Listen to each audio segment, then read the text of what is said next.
Hola familia, ¿qué tal? ¿Cómo les va? Shalom, bendiciones. Acá estamos una vez más, continuando con este análisis de las declaraciones y cosas que dice el cristianismo acerca de la Torá y el Shabbat. Miren, hermanos, eh, una cosa es basar interpretaciones en cuanto a lo que dicen las escrituras, uno lo lee de una forma, otro de otra. Sí, eso está dentro de todo permitido en lo que es el sentido común. Pero el asunto es cuando nosotros hacemos declaraciones que no están en las escrituras y le hacemos esas declaraciones, le atribuimos a las palabras del apóstol. ¿Sí? ¿Sí? Como habíamos escuchado en el video anterior, eh, este señor Luis Alfinger, ¿sí? Eh, dijo que Pablo dijo que la Torá eran leyes muertas. ¿Sí? Y eso no está en las escrituras, eso no es así. Así que vamos a retomar y vamos a continuar en esta oportunidad analizando esas cosas que se dicen simplemente para que veamos, hermanos, veamos lo distanciado o lo alejado que está a veces la teología cristiana de las escrituras, ¿sí? De las escrituras. Así que bueno, empecemos de una vez y sigamos analizando estas cosas. Bendiciones. ¿De qué hablaba Pablo en la sinagoga? ¿Cree que Pablo seguía hablando de las leyes muertas? ¿Por qué digo leyes muertas? Porque así le llama Pablo en 2 Corintios capítulo 3. Así le dice. Hablaba Pablo era de Cristo, porque a eso se le mandó en el capítulo 9 del libro de los Hechos. La transición se da no de la noche a la mañana, porque después que tiene como 1000 años o 1500 años hablando de lo mismo, oye, es muy difícil que se te quite de la mente eso. Preste atención porque ahora usted va a escuchar la teología de la transición, ¿sí? Así como está la teología del reemplazo, la teología de las brechas, la teología del rapto secreto, ¿sí? Son cosas que no son bíblicas, aunque tengan sustento en algún versículo, no es lo que dice la Biblia eso, pero se fundamentan y se sustentan en versículos bíblicos. Bueno, la teología de la transición eh, dice o sostiene de que el libro de los Hechos, todo el libro, es un libro en que todavía los apóstoles no habían entendido nada. Los apóstoles no habían entendido nada todavía, ¿sí? Entonces, ellos tienen que ¿cómo se dice? Emigrar de una mentalidad a otra. Porque si uno le pregunta transición a qué, no lo saben explicar muy bien. Pero les digo, hermanos, acá el único que se le acomodan un poquito las ideas es a Pedro, porque Pablo tuvo una conversión. Pedro era el que necesitaba ese ajuste de tuerca con respecto a los gentiles, ¿sí? Eh, pero no puedo decir que el libro sea de transición porque un personaje tuvo ese proceso, ¿sí? Porque un personaje tuvo ese proceso. O sea, eso es un pensamiento muy simplista y rebuscado, ¿sí? Pero vamos a escuchar un poco, porque van a notar que repite esto de la transición, ¿sí? Lo de la transición. Así que sepamos que es una teología que no tiene fundamento, carece de fundamento, y esa teología surge para tratar de fundamentar o explicar de por qué los apóstoles guardaban la Torá, porque Pablo seguía guardando la Torá, ¿sí? Se reunían los Shabbat y todo esto, ¿no? Entonces tratan de desprestigiar el libro para tratar de desvalorizar las evidencias que hay en ese texto. Así que bueno, continuemos escuchando un poco más. Adelante. Pero ya la transición se fue dando. ¿Qué sucedió con la transición? Tenemos a Clemente de Roma, que era judío. Él no mandó a guardar Shabbat. Tenemos a Ignacio de Antioquía, que era judío. Él no mandó a guardar Shabbat. Tenemos a Policarpio, que conoció al apóstol Juan. Tampoco mandó a guardar Shabbat. ¿Qué pasaba? La problemática era en el siglo I y en el siglo II con los avionistas, que es lo que Pablo compete en los judaizantes mismos. En el siglo I estaban allí tratando de que las personas guardaran las mismas reglas, las mismas leyes de los judíos, siendo que ellos no eran judíos, y para pertenecer a el pueblo de Dios simplemente tenías que hacer lo que está escrito recibir al Señor en tu corazón. Bueno, en primer lugar, nadie te va a mandar a guardar Shabbat cuando eso ya era un mandamiento y no era de los judíos. Esto no era algo de los judíos, esto era algo del Eterno, ¿sí? Del Abacadosh, de Yahweh. Él fue el que estableció eso. Sí, que los judíos eran los únicos que lo estén practicando, los que seguían con esa práctica ya es otro tema, pero no era de los judíos, ¿sí? Todas las fiestas eran del Eterno. Lean Levíticos 23. Ahí el que está proponiendo las fiestas no es Moisés. Entonces a veces está esa confusión cuando se hace referencia a qué dice Moisés, piensan que el que se le ocurrió la ley fue a Moisés, pero Moisés fue el escritor, Moisés fue el mediador, ¿sí? De ese pacto, pero las leyes no fueron de Moisés, ¿sí? No fueron de Moisés. Así que ningún judío va a oponerse a lo que dijo el Eterno. Eso es obvio, ¿sí? Eso es obvio, ¿sí? Es lo mismo que cualquiera, a uno se le ocurra decir, bueno, ahora sí podemos matar, ¿eh? Ahora sí podemos matar, pero ¿cómo se te va a ocurrir promulgar algo en contra de lo divino? ¿Sí?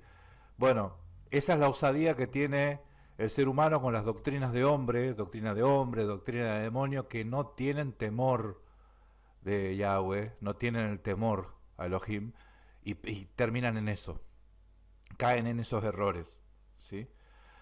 Así que bueno, sigamos escuchando un poco más. Si recibes al Señor en tu corazón, eres cristiano. Entonces, ¿de qué me vale estar guardando leyes que eran para los judíos? Porque un judío puede ser mesiánico, mas no un cristiano va a ser judío, porque para ser judío tengo que hacer la circuncisión y tengo que ir a guardar Torah. Y guardar Torah nadie la guarda, nadie. Los 613 mandamientos, nadie, imposible. Ve que habla 2, 3 segundos, habla y tengo que pararlo para corregir esto. En primer lugar, no eran, no, 613 es un número rabínico, ¿sí? Que estableció un rabino que los mandamientos eran 613. Pero ¿quién los contó para ver si era así? Si esto era así, ¿sí? Si yo digo que son 613 mandamientos, estoy enseñando judaísmo. 613 mandamientos lo estableció un rabino. Y más le digo, 613 es un número alegórico, porque los rabinos manejan mucho numerología. ¿Por qué dijo que eran 613? Bueno, investigue. Por otra parte, no todos los mandamientos eran para todas las personas. Por otra parte, en las escrituras está narrado de que esto no era para los judíos, ¿sí? Sino para Israel. Así que Israel, sea terrenal, sea espiritual, Israel es Israel. Y esos mandamientos son espirituales, ¿sí? O sea, los mandamientos son espirituales, como dijo el apóstol Pablo, la ley es espiritual, pero no es para la Israel espiritual. Por otro lado, escuchen, ay, ay, ay, por otro lado, que nadie podía guardar la Torá. Por otro lado dice que nadie puede guardar la ley. Mire, en las escrituras, en el Nuevo Testamento nomás, ¿sí? En los evangelios y en las cartas de Pablo, hay evidencia de que Pablo, por lo menos él dijo que en cuanto a la ley era irreprensible. Y había personajes, porque, porque el Eterno siempre tuvo un remanente. Había personajes como los papás de Juan el Bautista que eran irreprensibles en cuanto a la ley, ellos guardaban la perfecta ley, eran perfectos en caminos en cuanto al guardar los mandamientos. Y en eso vemos, si vemos gente que lo hacía, entendamos que no era imposible de guardar, porque de hecho eso es lo que dice el Deuteronomio 30, que no es difícil, no es imposible, no está del otro lado del mar para que diga quién irá a buscarlo y nos haga oír, no está en el cielo para que diga quién subirá al cielo y nos la hará oír, nos la va a traer. Cerca de ti está la palabra, en tu boca, en tu corazón, para que la cumplas. ¿A qué le sonó? Por ahí le sonó a Pablo, ¿no? Pero eso es Deuteronomio 30. Cerca de ti está la palabra, en tu boca, en tu corazón, para que la cumplas. Sepa que cuando Pablo dijo eso, esta es la palabra de fe que predicamos, estaba citando Deuteronomio 30. Continuemos. Se colocan, como dicen Gálatas, como ayo. ¿Qué era un ayo? Un cuidador de niños. Gálatas capítulo 3, si no me equivoco. Entonces, cuando vamos al libro de los Hechos, vemos a judíos predicando a judíos, hasta Hechos capítulo 20, donde Pablo se harta y le dice a Sila, y le dice a Lucas, y le dice a Timoteo, vámonos para los gentiles. ¿Por qué Pablo se harta? Bueno, Pablo predicó hasta a los judíos hasta Hechos capítulo 20, dice, ¿no? ¿Y después qué pasó? Se fue a los gentiles. ¿Y qué les predicó a los gentiles? Y casualmente Hechos 28, o sea, vamos ya al final del libro, ¿eh? Al final del libro. Hechos 28, 23. ¿Qué estaba predicando Pablo? Acerca de Mashiach, amén. ¿Pero de qué les estaba hablando? Dice que les enseñaba con la ley de Moisés y con los profetas. O sea, Pablo, en Mateo 28, 23, enseñando la Torá, enseñando acerca de Mashiach, obviamente, enseñando acerca de Mashiach con la Torá. Así que, qué interesante está esto. En primer lugar les digo, eh, esto está claro, la teología del reemplazo acá, como que acá dice, bueno, Pablo se cansó de los judíos y va a los gentiles. En realidad hay que ir a predicar al que quiere oír y abre las puertas, bienvenido sea, y el que no, sacudiste las sandalias de los pies y seguí para tu rumbo, para otros lados. Esto es así. El que quiera oír, va a oír. El que quiera recibir, va a recibir. Si oyeres hoy su voz, no endurezca el corazón, sea judío, o sea griego, o sea lo que sea. Pero en Roma, hermanos, en Roma usted puede leer la carta a los romanos. Porque Hechos 28, está Pablo en Roma. Pero si usted lee la carta a los romanos, capítulo 1, capítulo 2, capítulo 3, está hablando a los judíos, ¿sí? Que para ellos vino la salvación, ¿sí? Pero en ningún lado dice que la ley, a partir de la salvación, la ley dejó de ser, porque de hecho en la misma carta a los romanos, capítulo 3, 31, les dice que la fe, esa salvación por fe que vino para los dos, confirma la ley. Bueno, y algo que hay que definir antes de seguir escuchando a este señor es que Ayo no es un niñero. Ayo no es alguien que cuida un niño, ¿sí? La palabra ayo es una palabra española, ¿sí? Que ha traducido la Reina Valera del griego, y el griego lo que aparece ahí es la palabra paidagogo, que es pedagogo, pedagogía. Y un pedagogo no es un niñero, ¿sí? Un pedagogo es alguien que instruye a un niño, ¿sí? Instruye a un muchacho, sí, pero enseña. No es casualidad que la traducción más correcta de Torah es instrucciones, ¿sí? Instrucciones, enseñanzas. Obviamente que hay ley, pero es enseñanza, instrucciones, ¿sí? Entonces, bueno, acá no me estoy yendo al hebreo, estoy yendo directamente al griego, de lo que dice ahí, lo que ha traducido Reina Valera. Y si usted va al significado de ayo, ayo tampoco es el niñero.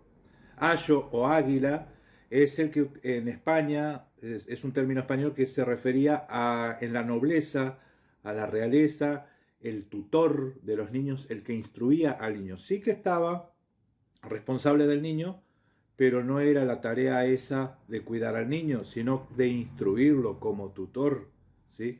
Así que, más allá de la distancia que hay entre los idiomas, Reina Valera buscó la palabra que más adapta a lo que sería ayo. Pero ayo es el que llevaba a la escuela al niño, el que llevaba, el que te guiaba al maestro, ¿sí? El que te lleva al maestro. Eh, bueno, sigamos escuchando y continuamos analizando. ¿Por qué Pablo se harta? Porque le entraron a pedradas Y Pablo dice, ya es suficiente, yo me voy con los gentiles, dice. Y le empieza a predicar a los corintios, a Sila y a Aquila. Ay, porque lo agarraron a pedradas, Pablo dijo ya es suficiente y se fue a los gentiles. Ay, miren hermanos, en Hechos de los Apóstoles se narra que a Pablo lo dieron por muerto, lo quisieron matar a pedradas, lo dieron por muerto, se levantó, se sacudió el polvo y volvió a entrar. Mira, la única forma de frenar a Pablo era matándolo. Si cuando iba a tal lugar un profeta, ¿sí? Ágabo, recuerde, le contó y le dijo lo que iba a suceder con él. Y Pablo que dijo, ay, no, tenés razón, mejor voy para allá, si sirvo más para el Evangelio. Entonces, estas conjeturas que está sacando no tienen coherencia con el carácter del apóstol Pablo. ¿Sí? Sigamos escuchando un poquito más. Sí, Apolo también entra en el renglón. Entonces voy concluyendo que, aunque el tema para mí es un poquito largo, ahí tenemos que hablar de que esto entra a la iglesia de Cristo. Nosotros no pertenecemos al judaísmo. Y el judaísmo queda como religión, así como hablar de los musulmanes, así como hablar del catolicismo romano, que son religiones. Pero Judaísmo, hinduismo, cristianismo, todas son religiones. Amén. Son todas religiones. Todo lo que termina en ismo. ¿Sí? Escuchen, ya sé que el cristianismo no se reconoce como religión. El judaísmo tampoco, les digo. El cristianismo dice, no, no es una religión, es una relación con Dios, dice, ¿no? El judaísmo tampoco se reconoce como religión. Ellos dicen, no, nosotros no, no es una religión, religiones son los otros. Así que, ¿qué problema? Bueno, ya está redondeando. Vamos a ir terminando. A ver, escuchemos un poquito más que ya está terminando. la sangre de Cristo, que es lo que enseña la Biblia, los evangelios, es la que nos limpia todo pecado, más no un pacto que se estableció allá en Sinaí, en Éxodo. Entonces, tenemos eso y voy concluyendo. Y disculpa, mi hermano, creo que se paralizó el reloj. Ah, no, saltó el reloj. Lo dejo hasta allí. El cristianismo se establece a través de la sangre de Cristo, pero no es un pacto que se estableció en el monte Sinaí, dice. La pregunta y el problema que hay ahí, ¿sí? Esto creo que fue una de las primeras cosas que yo entendí, es que Mashiach tenía que venir a morir conforme a qué. ¿Conforme a qué? ¿Por qué tenía que derramar su sangre? ¿De dónde sale que iba a expiar pecados con su sangre? ¿Cómo es que se le llama cordero? Entonces entendí que los requisitos de la Torá para que se cumpla la justicia en nosotros era necesario que se cumpla lo que estaba establecido en la Torá. Entonces Mashiach vino a morir conforme a la Torá, conforme a la Torá y a los profetas. Él vino a cumplir conforme a la Torá. Eso es lo que vino a establecer y vino a renovar ese pacto que había, a confirmar ese pacto. Eso lo dice Jeremías 31:31, léalo, Jeremías 31:31, Ezequiel 36, 25 al 27, ¿sí? Y en los evangelios, en la última cena, a Daniel quiere leer también cuando dice la profecía de las 70 semanas, dice que Mashiach venía a confirmar el pacto, ¿sí? A confirmar el pacto. ¿Qué pacto? El único pacto que se renueva, ¿sí? Pacto que se renueva. Bueno, acá terminó la primera parte de la exposición. Después viene un poquito más. Eso lo voy a dejar ya para el próximo video. Simplemente quería mostrarles algunas... Este video fue breve, corto, pero simplemente quería seguir mostrándole algunas de las cosas que dice, ¿no? Pero hay mucho para hablar, hay mucho... Pero si estamos hablando de esta forma, hermano, no encontré ninguno de las cosas que dijo, no encontré nada de fundamento sólido. Y obviamente eso es algo que se cree en el cristianismo y nosotros creíamos en algún momento. Creíamos en algún momento porque a nosotros se nos había enseñado así, ¿sí? Pero cuando uno empieza a investigar y a indagar en los idiomas griego, hebreo, nos damos cuenta que tiene coherencia, que no hay dos pueblos, que no hay dos pactos distintos, ¿sí? identificando como algo diferente, una cosa para el pueblo, la nación de Israel y otra cosa para los gentiles. Eso no existe en las escrituras. Así que bueno, deje sus comentarios, hermanos, si a ustedes les parece que quedó algo en el tintero, si quieren seguir desarrollando esto. Me faltaría hacerlo, lo voy a hacer en un video más, el tema de las preguntas y respuestas que se hicieron y un poquito más del desarrollo para ver cuál fue la argumentación que se dio. El debate completo está en este canal, se ha subido a varios canales, pero está en este canal también, aparece como debate, el Shabbat está vigente o no. Si no, lo googlea, debate, Shabbat está vigente, y ahí les va a aparecer todas las veces donde aparece este debate, ¿sí? Algo que quiera comentar de lo expuesto, ya sea de Luis o de Mariano, estaría bueno que lo comenten en los comentarios y vamos a estar analizando y desarrollando sus observaciones también, ¿sí? Esto está abierto. Bendiciones, mis hermanos. Nos vemos en el próximo video. Shalom, shalom.